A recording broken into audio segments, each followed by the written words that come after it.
All right, welcome to the show, everyone. I'm your host. My name is Mark, and today on the show, we got Candace and we got Nancy. Welcome, ladies. Thank you, Mark. Thanks, Mark. Thanks for doing this. Oh no, thank you for your service. I brought the recovery band with, and they're gonna play for you. Fantastic. Yeah, they're funk. They're funktastic.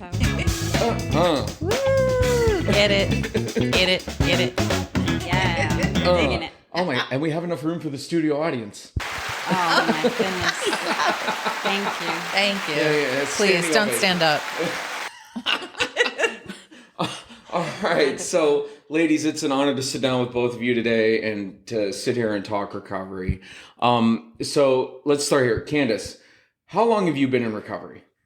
I have been in recovery, or I've been sober now almost 3 years. But my first meeting was probably like 7 years ago, something like that. And the first meeting I ever came to, it was like a Al-Anon, and I went with a friend. I didn't even know what Al-Anon was, and I accidentally went. And I think it was like a God thing. And I was like, oh, what's that? And then I remember coming to the meeting and I go, oh my God. Like I was having like hot flashes. I was like, oh my God, I'm the one that they don't like. Like I'm the problem. And I was like, I wanted to run out of there. I was just so embarrassed. Like, how did I even get in this room? Like, when is this going to be over? And then, but then they were like, no, it's fine. People, alcoholics and alcoholics also go to Al-Anon. They just, I don't know. So anyways, that was years ago. I went to that and didn't go back for a couple of years. It didn't until like a counselor suggested. I was like, she's like, I wanted sober friends and to like change my lifestyle. And she's like, I hate to state the obvious, but you could go to AA. And I'm like, oh yeah, I didn't even think of that. Like I literally didn't even think of that. We're like, oh, they're not at the bars? Like sober friends aren't at the bars? Like I'm just always in delusion, a little bit in Candyland. I like to call it Candyland. It's a happy place. Well, I've heard as alcoholics and addicts, like we build castles in the sky. And, yeah. So was it more delusion or denial? Both. Okay. Yeah. So you came to AA about a year after you started in Al-Anon. Yeah. Yeah. It was, it's hard to piece. It's just like my drinking. Like my sobriety is kind of hard to piece together because the times that didn't stick. So like this sobriety, I have a solid, I'll have 3 years in December 24th. Congratulations. Thank you. But I never really did it before. So it's like hard to say when did I first, come in. But this 3 years ago on Christmas was like, I had already known about the program. I had already tried the steps, and then I was just finally actually ready to do it. Yeah. Yeah. So you finally decided to get down to business and do the steps, and so you did your steps, and now do you sponsor other women in the program? Yeah. I, this go round at this sobriety that I have, I started sponsoring I had 6 months sober and I had finished the steps. My sponsor's real big and pushing, get through the steps, start sponsoring. That's what makes you stay. Mm-hmm. So 6 months I had started sponsoring, and then, a couple didn't work out and they went out, or they stayed and found other sponsors. And then I just kept going and finding other sponsees, and I still continue to sponsor. Yeah. Nice. Service work, right? Home group. I have a service commitment. Awesome. Yeah. I've been to a few meetings where you've chaired and done service, and your message is really solid.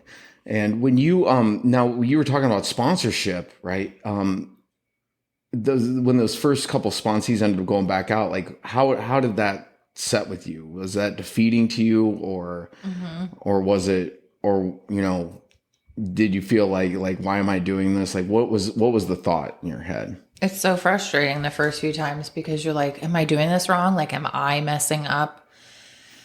What am I doing wrong? And then you realize it's not between you and that person. It's between God and that person. And I'm just, trying to carry the message. And I do make mistakes, but ultimately I'm not responsible for someone drinking, or when they get it right, I'm not responsible. That was them and God's. Like, I want to take credit when they get through the 12 steps. Like, I get so excited. Like, I got another graduate. You know what I mean? Congratulations. Here's your cap and gown. Here's your diploma. I so want to take the credit. Yeah. But then, like, if it doesn't work out, I'm like, oh, whatever. She had problems. And then, like, this one poor girl I was sponsoring, I remember it was the very first person I sponsored. And one of my friends who you met, Deb, has like 39 years. But I was like, this girl's not calling me. I don't know where she is. I'm really worried. What do we do? And she's like, let's drive by her house. And I'm like, oh, I was so scared. Like, am I like invading her her personal space? And she says she's sick, but I think she's drunk. I don't know. And so we went to Whole Foods and got her soup. It was like $20 for like this much soup. Oh yeah, it's called whole paycheck for nothing. I'm like, let me get her some good soup at least. So we go to her apartment, knock on the door, and she doesn't answer. And I'm like, what do we do? And she's like, just leave it there. And so I leave it, and we like leave, and I'm crying. I'm just like, well, there's your soup. Just, you might die, but and like, this is what we do. Like, I don't know. That is so frustrating. I'm just like, she's still not in the program, but you know what? I don't know everybody's path. I don't know, what she's doing is not right for her. I just know that this works for me. I don't have any other way that works. And I do know that it works because I've seen so many people do it and recover. And it's just proof. I just know that it does work. And it might not be for everyone, but it is for me. Yeah. Well, it says many of us tried to find an easier, softer way, but we could not. Now, was that the case? Nancy's got her hand up over here. Nancy, hold on. How long do you have now in recovery? I have a month now. It took me 12 months to get this year. I joked, but it took me decades. And my sponsor over here. You said you had a month. You have a year. I have a year. Yeah. It took me 12 months to get Oh, wait, this she's year. your sponsor? Yes. And awesome. I had 2 sponsors before that. I came in, I admitted I was an alcoholic in 15 years ago, but I never went to meetings. I didn't even give up drinking. I just knew I was an alcoholic. I controlled my drinking. Everybody around me had problem drinking. So my therapist said to me, we might, I'm going to read that big book again. I'm going to go online. 3 times she said, you can get one at a meeting. You can get one at a meeting. So I heard that. I went to a meeting before COVID, 2017, and I realized, okay, this is something that works for a lot of people. Got a sponsor, never worked the steps. So until I met Candace about almost 3 years ago, you were into your program about a year, so 2 years ago, I heard her say in a meeting, very emotionally, something was going crazy. And Candace said, but I have a rock solid program. And she was swinging her big book high in the air. I went, I want what she has. And someone had asked me, because I had technically years of sobriety, and someone asked me if I could be a sponsor. I'm like, I don't have a sponsor. I can't possibly sponsor someone. I've never gone through the steps. Candace stood up and volunteered, took me through the steps, and I had a relapse because I was still hanging on to my old thinking, my will, my ideas. So I've learned a lot in these last 12 months. And I was saying to you earlier that the podcast that you provide with these people with 30, 40 years of sobriety and who have read the big book for 30 years with other people has really planted seeds to go back to the big book and become very familiar with. Candace and I have a couple of notes on page 77, and nice. our real purpose, and but other than that, I need to become very familiar with this in order to keep my sanity. I may or may not stay sober, but I will lose my mind and do stupid things. So yeah, it's been said these stories don't end well. Going back out and running, and there's a big difference between recovery and sobriety. Certainly. Now you notice now that you're in recovery and doing the work, what's the difference that you notice in you? My life is more manageable. mostly happy, joyous, and free. And when I'm sad because I'm not controlling, things aren't coming the way I would have them, I call someone, usually Candace, and she brings me around like that but God loves you, something so simple to bring it back to that spiritual moment that it's between God. It's not even about, and it's so simple. And I'm so grateful. Yeah. Well, I've heard a grateful alcoholic never picks up a drink or a drug. And it's funny, like, you talk about like working and seeing what Candace has. Like I had to find out what I wanted in the program, and then I had to go after it. And I found somebody that had what I wanted. And when you find that person, like that's a big difference. Yes. And so, what was it like to start the work with Candace and to do like the steps and stuff for you? It was eye-opening, and also just a pleasure to meet with her because she has a very strong spiritual relationship. Her higher power that you shared with me, honestly and openly and willingly, was one that I could relate to because I had a relationship with my higher power since I can remember, but people thought I was crazy. That's like nice story, cool story, bro. God said that to you one day. Okay, So to be able to say to somebody, you know what? And we just shared this earlier. Well, remember I told you God said that to me, and then what He said, Nancy, tell others. I want all of my daughters and all of my sons to be happy. Candace doesn't call me crazy. So that was a huge place to grow along spiritual lines, which is something that I just got this, like, in the last 8 weeks. Yeah. That is the point. Yeah. Well, to be willing to grow along spiritual lines. I didn't know the point. Yeah. Never heard that before. Yeah, it's about spiritually growing, and it feels good. Like I know when I'm working with somebody, like it feels good to see those lights come on. Sometimes you got to twist the bulb and give it a little flick, but to see it come on. But to see that happen, but also too, it's kind of like I noticed like when I was going through it with my sponsor. Like he was noticing a change before I ever noticed a change, or those lights coming on, it's cool. Now, Candace, what does it do for you as a woman in recovery to work with other women in recovery? Like what does that feel like to you to do service and to be able to help another woman in recovery?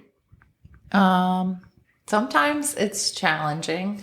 But it's the best part is like when you see them, they blossom, like they have friends, they have their own program, they're doing stuff. And my first sponsor was really like I don't like to say hands off, but for lack of better words, like everyone's sponsor is different, and I do it like her. We get through the steps quickly, but I'm almost like a stepsister. I like the word stepsister more than sponsor, because like it's you and God, and I'll take you through the book, but I don't pretend to even, I don't have enough time to know, I don't even like telling people Nancy's my sponsor because she's like my sponsor. It's like this lady is. You've taught me so much about sponsoring too. I've learned a lot watching your experiences. You sponsor many more people than I do. I am willing to sponsor, and sometimes I get somebody's number, and usually that's about it. I'm still willing, but I learned from Candace that that's not my failure. That's not my failure. Yep. So I didn't have to go through the pain because we are pretty sensitive. Yeah. And judgmental. Can I say that? Yeah. You can say whatever you want. Candace, I was thinking about our gavels. I wanted to be a judge when I grew up because I was so very good at it. Okay. So I was ready to tell everybody wrong, right, good, bad. I wasn't looking at myself, and so I have that in my mirror now. I have a board in my eye. I have to work on that first. So yeah, we joke. We have that. We put down the gavel. Do you have a gavel? I keep kind of hoping for one. We have a picture of Candace with our gavel. I have a cup with the judge in her robe. So yeah, we try to keep it light. That is my, I'll say, character defect. Ooh. So, yeah, what do you think? As far as being, a woman in recovery, having a year now, having a sponsor and making friends, and the thought of helping other women, like, what does that do for you? It feels very fulfilling, as knowing now that it's very much part of the steps. I didn't, when I was in the program, and even my daughter was like, Mom, you're really good at these 10 steps. Maybe you should get a job at AA. I was looking for a better job. And I said, well, honey, I am enjoying the program. But if they paid me $50,000, I could not recite this 12 steps perfectly. But I actually know there are 12, so yeah. I'm that much ahead of the game. But it has them seeing that my children are adults, and they see that I try to help people, and they're learning lessons like, that's really the best you can do, is try to help someone. You can't do for someone what they can't do for yourselves, but there is one. It all goes back to how it works. I love how it works. Yeah. Rarely have we seen a person fail who's thoroughly followed our path. Yeah. Those who do not recover are people who cannot or will not completely give themselves to this simple program, usually men or women who are constitutionally incapable of being honest with themselves. And I know I had to get honest with myself in the beginning about, what happens when I put a drink or a drug in my body. What was the start of your journey like when you first had that moment of honesty? Let's start with Candace. When I knew I couldn't drink? Yeah. What was your last? What was your? How about this? What was your first drink? What was your last drink? And when did it hit you? You're like, okay, I can't do this. The jig is up. The jig is up. The first drink was high school. It was a screwdriver. It was vodka and orange juice, and one of my friends made it, and she was like, "That's gross. I made it too strong." You drank it, and I drank the whole thing. And blacked out later, and just thought that was I loved how I didn't care what people thought as soon as I drank that. The effect. Yeah. I loved that immediately. The voices in my head, not actual voices, but it's like all the thinking got quiet. Mm-hmm. And I did not care what people thought. So every time I was socially anxious or something, I would drink. That goes on, it kind of progressed slower maybe than some other people. But I was drunk I never just had a glass. I'm always blacked out. I drank to the point of blacking out. And so when did I realize it was a problem? I think I was always in denial. I think I was always, it's just how it's fine. I didn't really face it. I wasn't constitutionally incapable of being honest with myself. I was, until God smack you across the face, like, hello. I think when I was married and I was afraid to lose that relationship. And, I just went off one night when I started just going off with random people, and I just had no recollection of it. Like, why did I just 8 hours of my night just completely what happened? Yeah. And then getting in a car accident on Fruitville in front of a preschool. I wasn't driving, but I was with some guy that I was partying with, and just because he would drink as long as I would, and we got into a car accident in the morning in front of a preschool, and I just told him to keep driving because I didn't care. All I cared about was myself. And he did. He kept driving, and then he felt bad. He turned back around, pulled into the preschool where the cops were, turned himself in, was towing, doing the whole walk the line thing, and they gave him a DUI. I mean, this guy's from out of town. He was just from Michigan looking for a good time in Florida. And I'm like, here's your DUI. Oh my, and didn't get any. Dick teased Candace, you might want to delete that part. Oh, I don't know. We might leave that. Okay. I can edit it. Not that it matters, but it's I'm married, hanging out with guys in my apartment, even while my husband's asleep, because he wouldn't drink as long as I would. Yeah. And just whoever I would hang out with, whoever would drink and party that long. And that car accident was wow, this is bad. that made me really afraid. And I went into work that day, but then I was like, I got to go to a meeting. Like, I don't know what happens at these meetings. Like, I didn't know what it was. I didn't know that this was a lifestyle. I just thought people go to a meeting when it's real bad and they complain about their life or something. Like therapy or something. Yeah, I had no idea what AA was. I really didn't know.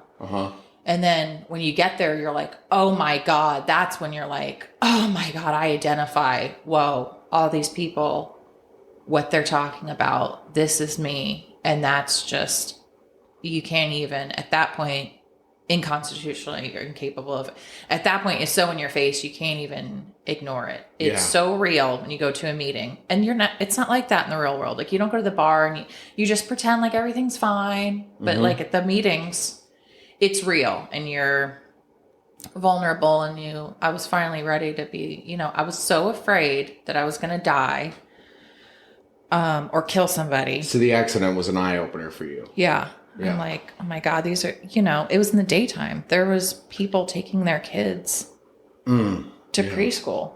Okay. And I'm that selfish that I didn't even care until later, until I got a little more sober. Like, I didn't even realize, those are people's kids. Yeah. And that's how self-centered I was. It didn't even cross my mind.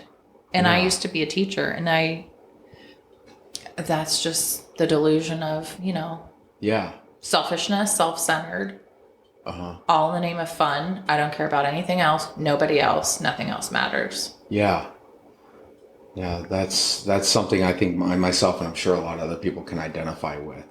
And so it hit you. So when did you realize that? You said you'd been in meetings for a while, and then you realized that. Like, was it during this process of the steps that you realized, like, just how selfish and self-centered you were?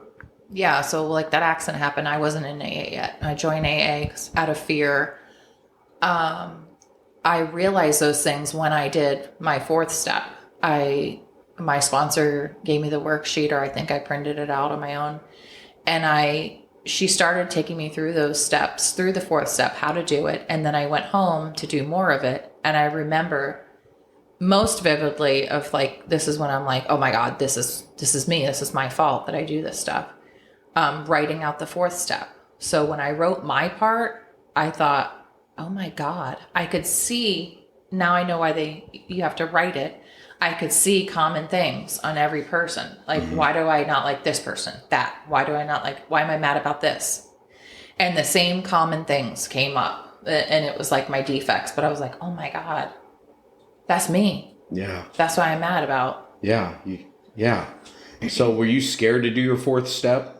No, this is how delusional Candyland, right? So like, I don't like ninth. Ninth is my least favorite step. Okay. Ninth and 12th, I'll be honest. I love Nancy, but sponsoring is hard. Yeah. So like, but fourth step, no, I was like, I'm so interested in me. You know what I mean? Like, I swear to you. Let me know more about me. Yeah, I can't wait to find out like what's wrong with me. I'm so. So you wanted to know all about yourself. Yeah, so it would be like personality tests, like Cosmo. Like, this is gonna be fun. Like, what's up with me? Yeah. Oh my God! And then it hit you in the fourth step. Yeah, now I know it's not fun. It's not that fun. What was your fifth step like? That was amazing. That was at the gratitude. We had a club here, the Gratitude Club, with my sponsor, and I came in and I remember I was like losing it. And I told her, we gotta do this step, or I'm like, I need to be checked in somewhere because I'm so emotional. Like, something's wrong. I gotta get this out. And she just had me read my part of all the things just my part. It's like you do the fourth step and the fifth step. I just read out my part of all these resentments that I had and sex inventory and my fears list. And I just started crying. The more I was saying it, I can feel like something, the spirit move in me, and I could feel like something breaking off, and I could feel like I was at the top of a swimming pool about to jump in. And I literally, it was like an actual moment. I thought, I'm not going to do this, because I knew it would be removed. I knew the obsession would be removed and I would not drink again. Mm-hmm. And I almost didn't do it because I didn't know what I'd be like after. That was my whole life. That was my whole identity. So fear. Yeah. Yeah. Fear was my big driver. And then I did it anyways because I guess I trusted God enough to know that I can't go back to the way that it was when the fear of the known is more than the fear of the unknown. Yeah. Like, I don't know what's going to happen, but I sure as shit know what was happening. And I was terrified. Yeah. And I didn't want that anymore. I didn't want to live like that. And hating myself and just hating everybody else. So I jumped into the pool, and then it was just a huge relief. And then I was like, okay, how long, Candyland, right? Like, how long does this take to like the obsession to go? Was it like immediate? Like, I think it's going to be like a magic trick. like a wand, like poof, you're all right, Yes. you're fixed. Yeah. Pristine, here's your museum glass. Like, poor God. Like, I feel bad for God. You know what I mean? Like, oh, he's like, this girl. Oh my God, this girl again. God doesn't have defects of character, right? Oh my God. I like when Candace said to me early in our working together, she said, I just came to realize God must not be thinking that harshly about this little situation that she, ruminated all day and all week about. She's like, he's probably going, look at Candace. She's all upset about that. She imitates God having a good giggle. It's like jolly. Yeah, like our perceptions of God and of God changed. Like, I didn't have that before. I thought he was so judgmental and yeah. Isn't it? How's your perception of God changed? Yeah. Is it changing daily or? Oh, mine? Yeah. Oh, okay. Well, let's turn it on you. Oh, whoa! I'm getting ganged up on here. So it's not like look. I heard a comedian one time talk about this. He's like, I kind of resent the fact that I'm gonna go up and go get judged someday. Like, God's gonna pop in the DVD of my life and be like, I don't know about this right here. And it's like, dude, you made me. And I used to think that God had it out for me. And that bad things that happened in my life and to other people around me was God's fault. And I had actually caught a resentment to God. It was back when I was a teenager, and my grandparents, I was having trouble in school, and my grandparents thought it'd be an awesome idea, because they raised me, to send me to a Christian school my junior year. And I heard from that pastor and from the principal how much of a piece of shit I was, and that I was going to go to hell. My family was going to go to hell because they were Lutheran and like all this other stuff. And so I started to develop that. And over time, things I see that happen in the world, I'm like, like this world is not a beautiful place. But it's like, God didn't do that. Man does that. And so my perception of God is changed. And it's, God's not going to like burn me forever, for the things that I did. I'm close to God, and the God of my understanding is loving and compassionate and understanding, and as a teacher and as a listener. Like, we all have our own, perceptions, because it's as we understood. Right. I don't have to have somebody else's God. When I first got into AA, that's what I thought. I'm like, I don't want some patriarchal, religious God, and it's not like that. Yeah. And that's what I thought. Now, Nancy, how is it you came to believe? Yeah, I came to believe that step one, truly acknowledging that I have a problem with alcoholism. I am an alcoholic. And my life had become unmanageable. Like I said, I was judging everybody. Everybody else had the problem. Mm-hmm. So recently, in the last 12 months, hearing that acceptance being read at meetings on the regular, and that light bulb went on. Acceptance is the answer to all my problems today. I was doing so well. I was like, now I gotta accept everything. There's that light, just give it a little flick and a twist. I still wanted to judge, I still wanted to use that gavel, and so I'll let go of that, release it, and so, but God has it, and I think it was after that This one day, Mark, in these last 12 months, I lost everything on a weekday. It was a very bad day. I lost my schooling. My mother had recently passed. My siblings were not in my life anymore. Crashed my car. And so I guess I wake up. Okay. And I have to face the music. I have to go into school so they can tell me you're out. And I'm dressed and I'm the first person there. I'm in the dark and I am actually singing and dancing. And I'm thinking, well, I know there's cameras around here. It says so everywhere, but I'm on the school property singing a song that I know has the words. I don't have a picture, but I don't have a wall. I don't have a sandwich. I bet I don't have any meat. So I don't have anything. But if I have my soul, I have everything I need. And it comes back to that. And so I look it up on my phone and I am now dancing and singing this song on the day that all the things came away from me. All the things. I had everything I need and I could literally sing and dance about it. So that's where acceptance had come to mean something to me.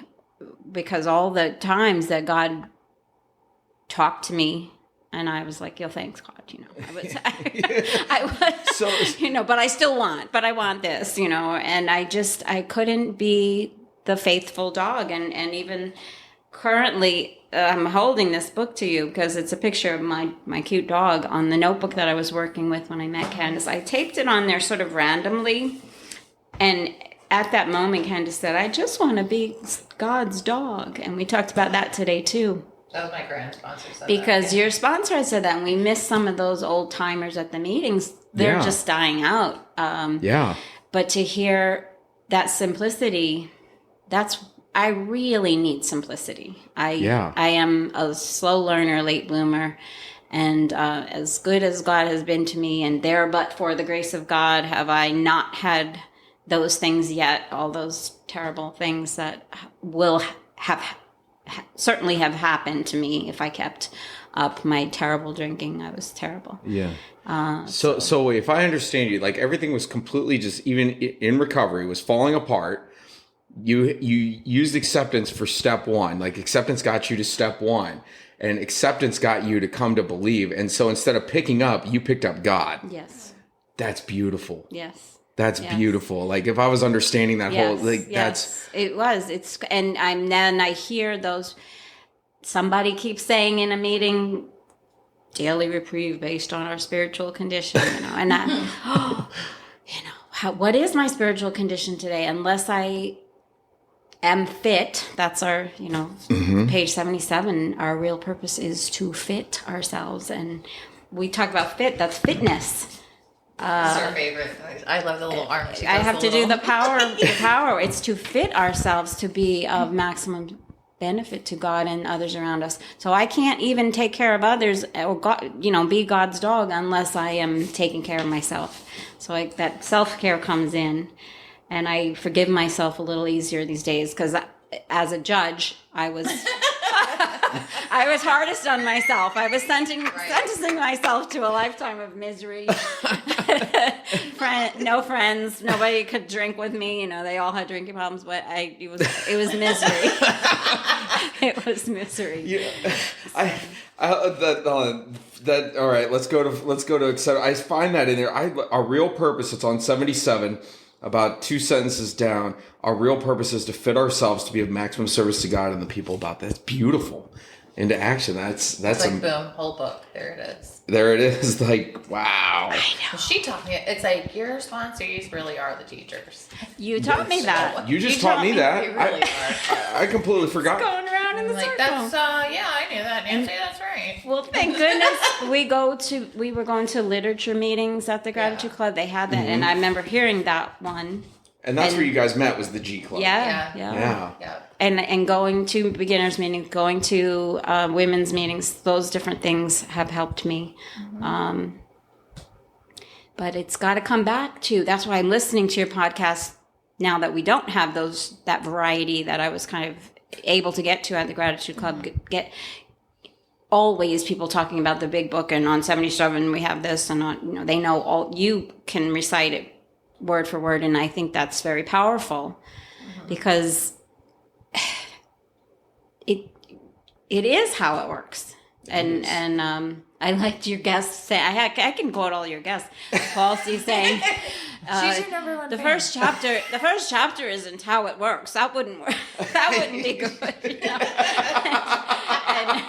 You hear that, Paul? If you're listening to this, you hear that, Paul? You've touched somebody's life. Exactly. But that's what it's about. That's what Yeah. AA is about, right? Helping others. Yes. It is. And you know, the big book, like, okay, I had a thing with the big book. Like, I was talking about it at the spiritual meeting one day. Like, I got this big book from this guy named Randy, and he held it up, and he was like, I got a free big book. It was in a Bikers in Recovery meeting.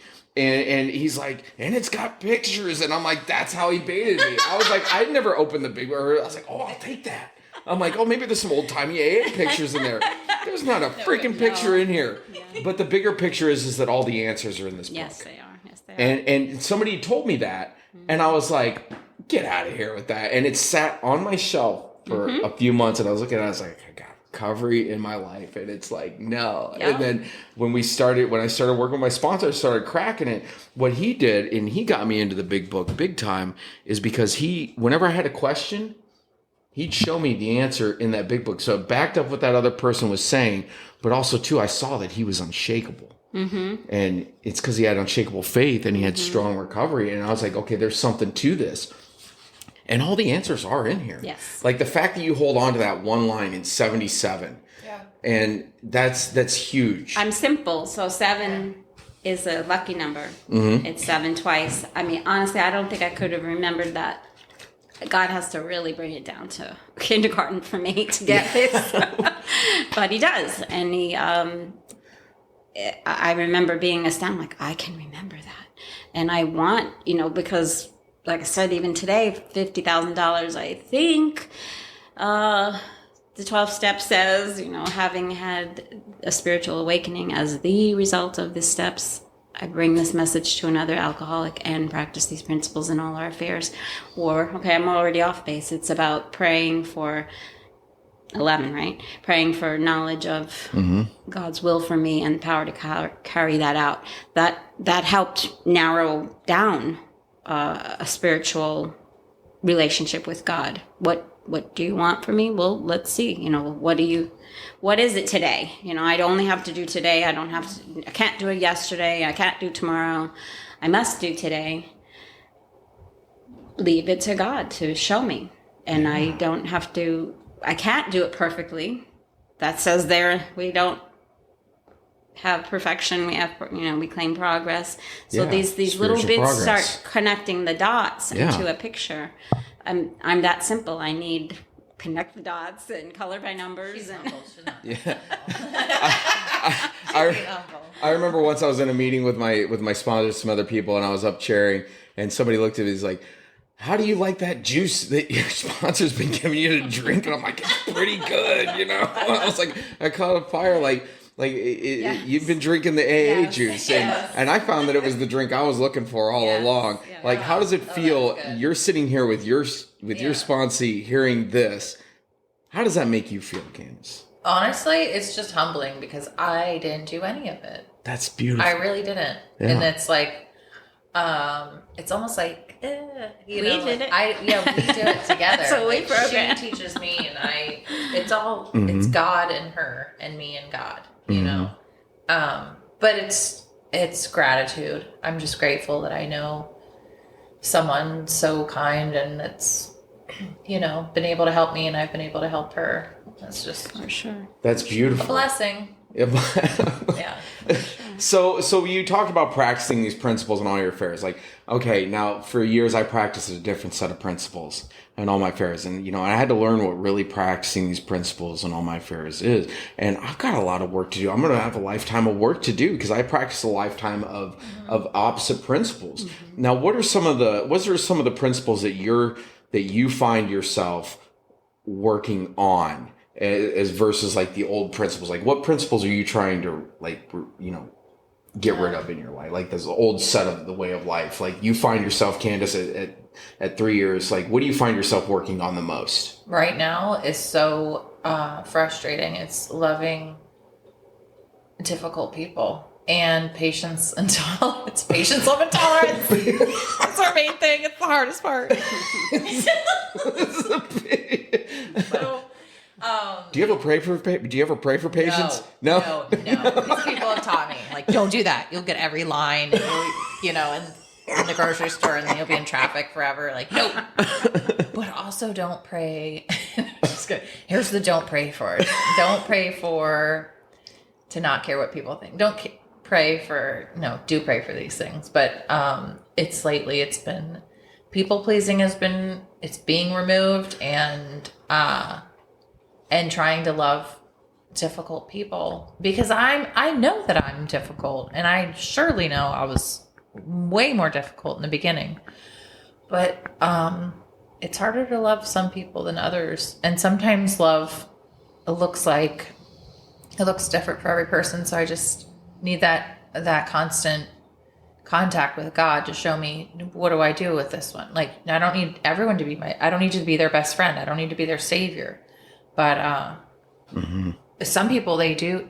I don't have it in myself. I have to ask, like, please help me be kind to this person. I don't have it in me. Yeah. I really don't. I'm not that nice of a person. I don't like that many people. Like, anything good I do, it comes from, of myself. I am nothing. The Father doeth the work. And that's in the big book. And that's true. And it's like all credit goes to AA and God. So it's like, that's so hard lately. That's only been coming up lately. Okay, good. The loving difficult people, and patience with others and myself. Yeah, that's so that's what you're working on now. That's what you're feeling like is the most the most pressing thing. And I noticed that those things pop up, and it's like, oh, I never thought about that, and I got to work on that for a while. And then I feel like I'm getting better at that, and then something else pops up. As a friend of mine used to say, whack-a-mole. Yeah, it's Nancy, swing back around. Yeah. What about you? I pick up that gavel every day. I have to remember to put it away. I'm so judgmental. I still am. Yeah. And it has to do with, I think, control. I want to control. So if I judge you, then if everything would be all right. And it's my own misery, my own resentments, which is really, I think, what got me into the program, was that resentments were killing me. And I heard in the program that resentments are like drinking poison, expecting the other person to die. And I was definitely doing that. Because I was right. No. Not because I wasn't nice. I was so nice, Candace. Nice and right all the time. All the time. Judge Nancy. So I just had to let that go, and it feels good. I actually feel in these last 12 months, there's a lot of new experiences. I meet new people, and I wonder what they think about me. I don't really worry about it, but I have this feeling that they think, what is up with that? Happy, joyous, and free person. I just don't even know what to say about her. But I kind of was born that way. I was pretty lighthearted, I feel like and I hear some of our friends, we have a little tribe, as we call it, and some of our friends are now 3 years sober too, or 2 fantastic, years of sobriety, and really powerful changes with this program. And I think I hear them saying the same thing. I'm coming back to who I recognize. I remember being this person. I think even in the story we read one of our friends has submitted a story for the 5th edition. Oh, wow. And that was 50 years, I think. Basically her journey back to herself, her happy, joyous, and free self. That's Children beautiful. Generally are, unless they're really, sick for other reasons. A lot of children are pretty happy, joyous, and free. Yeah. And so, and I don't know if there's something in the big book about being childlike. We are born again. Yeah. How about that? I mean, are we children or when we're born again? I don't know. Well, I heard that. I heard, okay, when I first came to AA this time around, I heard somebody in the room saying, and I heard it a few times, I'm like, growing up in these rooms. And I'm like, you're a grown ass man. You're a grown ass woman. Yes. What are you talking? But I get that. Yeah. Like I had to die to live. But like also too, like I realized like I'm still very like not grown up in my head. And I got a lot of growing up to do. And because any situation in my life that I dealt with, what did I do? I drank and I drugged. Mm-hmm. And I started partying probably when I was 15 or 16. So yeah, I got a lot of growing up to do. And so now you guys met at the G Club, right? Mm-hmm. Okay. Now the G Club is no more. Mm-hmm. Yeah. And so now we've got two different women here, two different lengths of recovery. Mm-hmm. What was it? Okay. So what was it like for the G Club to close for both of you, and what have you been doing since then? Like, do you find like what has that closing done for your recovery? Well, I went to meetings, I think a lot more consistently. So now it's sporadic and different meetings. It's like starting over again. So it's finding new meetings and going new places, but it's good because change, it's good. It was getting, if things get stagnant, it's time to shake it up. And all the people that I was friends with, I still run into them. It's just at different meetings now. So it's not as consistent, like it's all these different places, but it's still good. It's just ever evolving sobriety. It's just never the same. Do you feel like it's strengthened your recovery, Candace? Yeah. Any change, it strengthens recovery. There's been so many changes. It's just like, it's not even surprising at this point. It's like, oh, okay, here we go again. Yeah. Yeah. Well, I see you at a lot of different meetings around. Yeah. And it does, I do run into a lot of G Club people at other meetings, and I see people sort of branching out and going to other meetings. And I know I got caught in that groove for a while where I was just going to the same place, and that was the only place that I went to meetings. And, you hear a lot of the same people, you hear some new, different people coming in, you hear some different perspectives. Yeah. But I found since it's closed, like at least for me, like it's strengthened my recovery because now I'm branching out. I got a new home group. I got, these other meetings and I'm hearing all kinds of different messages. Yes. And so what about you, Nancy? Laughing because Candace and I have both taken a ride past it, and we're like, this is like driving by your old boyfriend's house. What's happening now? And I went by on my bicycle the other day, and I picked up that little aloe plant. Is that what that is? Thank you so much for that, by the way. I'm like, I'm going to take this. So nobody's looking. But, like, are the lights on? Is his car there? Does it come with Serenity the cat or the raccoon? Exactly. I was ready to move on a little bit. I had already started. I had a different home group, but the time was good. That 8:00 meeting was good for me. Mm-hmm. So now I go to that candlelight 9:30 meeting, which I can make even if I work a 12-hour shift. Yeah. So that's been helpful. I feel Saturday spiritual. Yeah, I feel that I was. I think we were both kind of looking for a new perspective. Yeah. A New Pair of Glasses, one of my favorite books that that's a great book. Someone who you know and love recommended. It's a great book. Yeah. And I'm reading the Emmett Fox book now, Sermon on the Mount, and I read The Key. I think it was called The Golden Key. So much comes from going to other meetings, other times. Gratitude Club was great because it had 5-6 meetings a day. I think it was every day of the week. So, but yeah, that's moving on. Yeah, there's a lot of meetings around this area, but I noticed there's not a lot of clubhouses. Mm-hmm. Like that was kind of that's what I loved. It's like the hole in the wall bar. It's like, True. I have my eye on. There's a dive bar. I've been looking for a place since they said they were going to close it, and I had my eye the other night on a a closed down fast food restaurant on 41 North Trail.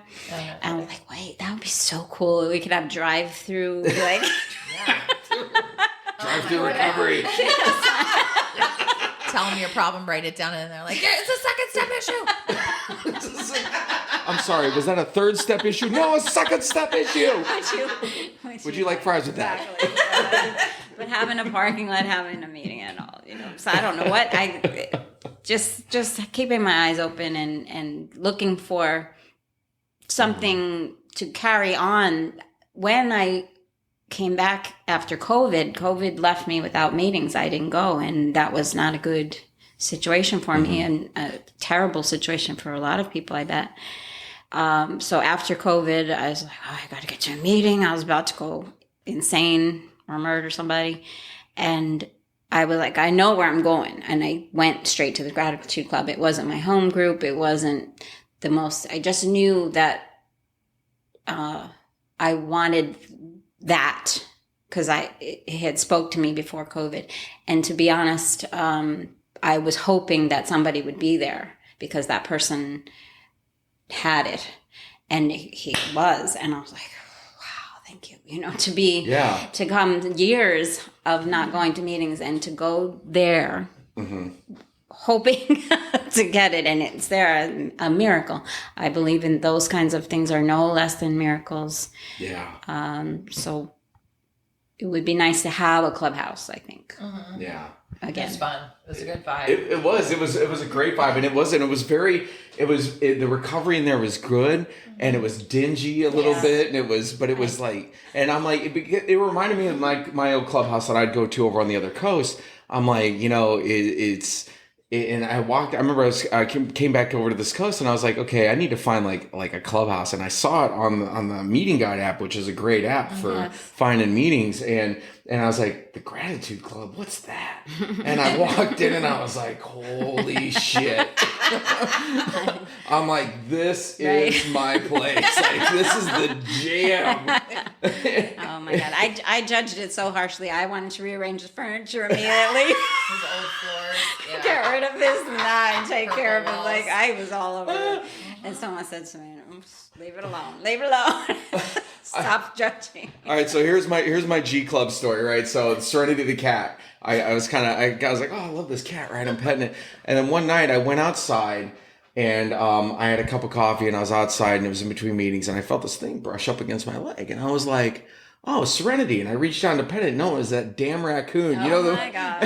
and I'm petting it, and I was like, oh, it's a raccoon. And it looks at me like, well, aren't you going to keep petting me? So sweet. It's like, and then it was like, yeah, it was. And I was like, oh, this is my place here. We are. Dumpsters, we're not a glum lot. We are. No, we're not. We're friendly and. Well, what was it like to you to come into recovery? Let's talk about that for a second. What was it like for you to come into recovery and see not a bunch of glum people? Oh yeah, immediately. Well, that first the first serious meeting. So I really count this 3 years, but like the first serious meeting, just a lot of crying, just like fear and crying. But it also like, my conscious self is like, whoa, these people don't look, I thought people were going to look a lot different. Like I didn't think that they would be put together and happy immediately. You notice that when you go to meetings. What did you think what would you think they would look like? Old, like what everyone says, but I literally picture old white drunk men. What, like a trench coat and a brown bag in the corner? Yeah, and like just emaciated and like, my wife left again. Like I just thought, I literally pictured it was going to be, and I was like, oh my God, I'm going to be the only girl there. I'm going to be the youngest, and it's not true. Yeah. Yeah, but that's the picture in your head that you get. So you saw other women in recovery. Yeah. Yeah, and how did that hit you? Well, some of them they did fit that kind of description. Exactly. That's awesome. So wrong. Who's listening to this? Dropping the mic. Sarasota. Oh my God. Okay. Like Because God really has a sense of humor with me, right? So like that first meeting, okay, this girl, Ari, was there. Ari was my first sponsor, and she's beautiful. She is really, really pretty. Like she's a shiny person. She's a musician. But I didn't even see her yet. I was just so scared. I just looked to the lady next to me and I was like, would you sponsor? Like, okay, they're telling me I got to sponsor. Will you sponsor me? And she goes, oh no, I'm still drunk. Like that. She literally said that. Still drunk. Yes. I didn't even care. Like, what? At least she knew what she was about. She was honest, Yes. thank goodness. You know what? Even her, like, people don't think they're making a difference, but she was like, I know somebody though that can help you. I know really? who to find. So the drunk lady helped you find somebody. Yep. Doesn't even matter. Everybody there helps. Doesn't matter how long or how short. Like everybody helps. It's just planting seeds. Like she helped me find Ari. Right. Oh, I know somebody that can help you though. And then if she hadn't done that, I wouldn't have talked to her. Yeah. So, and then she, I asked her to be my sponsor and, the rest is history. But, we just don't always think that we're helping, but we don't know. That lady doesn't know that she helped me. Yeah. Right? But she did majorly. Oh, wow. Did you ever see her again? No, I think she moved back up north. She was having problems with her husband, and I think she called me a couple times, and she didn't move back down here, but she helped. There was lots of seeds planted along the way to get to recovery. So I have to remind myself that. Yeah. Yeah. Did you ever stop to think that, like I was told, did you ever stop to think that maybe that was God? Oh, no. Yeah.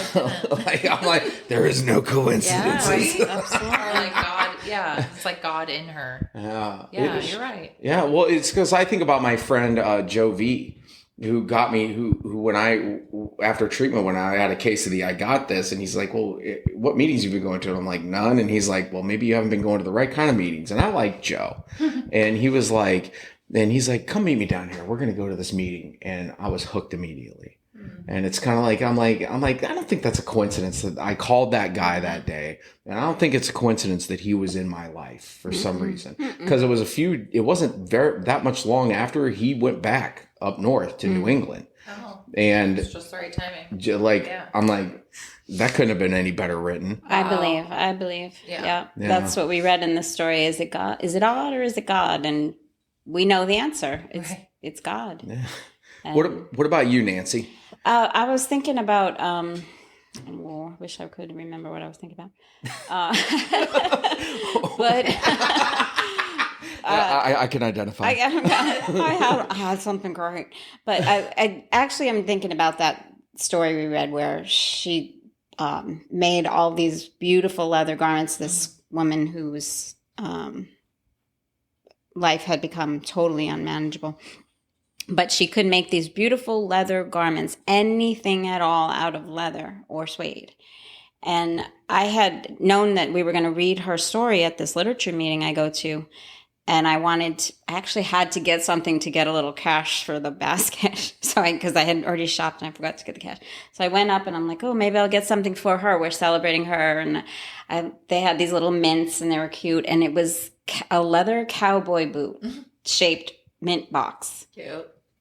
Totally tricked out cowboy boot, obviously leather. And I was like, it didn't have anything in my mind to do with that person, but I was like, I think I'll get this one. Like instead of the snowflake or You hadn't read her story yet. I hadn't read her story yet. And in her story, she asks, is it odd or is it God? And she knows the answer. And so I gave it to her afterwards. And first I told her, I said, I'm not going to read that story when the book comes out. I'm going to wait for the film. such a good story. Now that I've read it, I'm not. And then I gave that to her. I said to her with the leather boot, I said, I bought this for you right before the meeting. I said, is it odd or is it God? And she cracked up. Like it all of those coincidences, for sure. Yeah. I believe it's easier for me to believe that it's God. Otherwise, I'm like, wow, that was so coincidental. All the time being there. Oh my goodness, what a, it strengthens me, and to be with people who I can easily say, I said this to Candace today, it's very important me to have Candace as a friend because I can say these things and she understands where I'm coming from. That is my belief. She doesn't judge me for that. She supports me and uplifts me in that.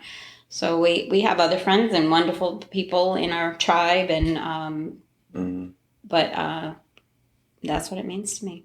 What's it like for both of you to have a tribe of women in recovery? Like, did you like women before you came to recovery? Like, I've heard that a lot from women that say that, like, I didn't like other women, or saying, and that's something that I hear. Like, I didn't have a lot of women friends. Like, so what does that mean to you to have a tribe of women? It's very important to me. I told you all my friends had drinking problems, so I couldn't hang with them. I know. Why do I feel judged by you right now?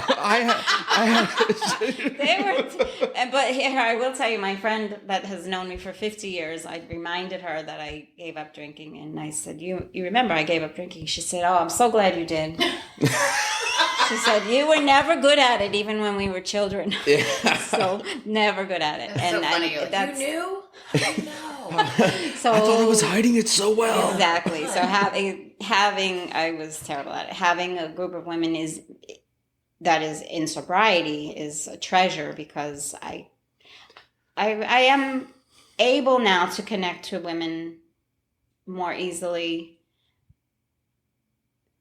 But I don't want to hang with people that drink on the regular or think they have a drinking problem but don't want to do something about it. So I like to plant those seeds, but it's just nice to have that group who likes to do fun things. I danced with the man with the white hat. Okay, so what? Oh man! I mean, we are not a glum lot. That's we kick up our heels, and that's the name of a story. I'm a writer, so I'll be writing that. That's great. So it's priceless. That's what it is. It's priceless. That's amazing. What about you, Candace? That's what really made me stay. It's what stuck in the beginning, is having friends and a community in AA. It's people that don't give up on you even when, you're having a bad time, or you mess up, or you're rude, and you're, when they're having a bad time, you understand, and you call them on their stuff and they call you on yours. Like, I've always had girlfriends before, but it was not deep. It was shallow, drinking friends. And, I'd always been a girl's girl, but these are actually, these are deep relationships, and, they're like lifelong friendships. So you feel the friendships are more solid. Mm-hmm. Yep. Deeper. Yeah. That's beautiful. And real. And real friendships are. I look back at my fair weather friends, and I'm like, what was I thinking? I'm like, I'm an alcoholic. Of course, I had fair weather friends. Or like if you get sober and those people annoy you, you're like, oh my god, like we never really liked each other. You know what I mean? Like, shoot, if you need to drink to hang out with somebody, like, maybe you don't like them. Even if you're married, you're married. Like if you got to be drunk to be together, Right. There you okay. Awesome. I never looked at it like that. Yeah. So it's okay. So we've been doing this now for a little over an hour. And it's been a great honor to sit here with you ladies and to talk with both of you. And I had no idea that this was it was going to be sponsor and because it's not. We're friends. And that's good. She does so well. She tried to fire me once. I wouldn't let her. I said, but I'm not good enough. You need someone better. I'll think about it. She wanted me to get in this. I said, I'll go to. She said, okay, good. So here's what I want to ask you ladies before we go. The newcomer. The newcomer is supposedly said they're the most important person in the room. What do you have for the newcomer, the newcomer woman in recovery that's just getting into this, or is just kind of finding their way? Do you have anything that you would like to say to them? If you're ready, if you know you have a problem and you don't, and you're scared and you're ready to change, jump in. Just jump. You jump in all the way in. cold water, just go for it without even thinking about it. Just go. Do it. Just do it. Jump into the steps. Do all the stuff. Yeah. Get the sponsor. Get a service commit. Just jump. Don't even think about it. It's into, like Jean says, it's into action, not into thinking. I love that. I wouldn't have come up with that. I love that. Just jump. Just do it. Yeah. I would, I like to ask somebody right away, do you have a big book?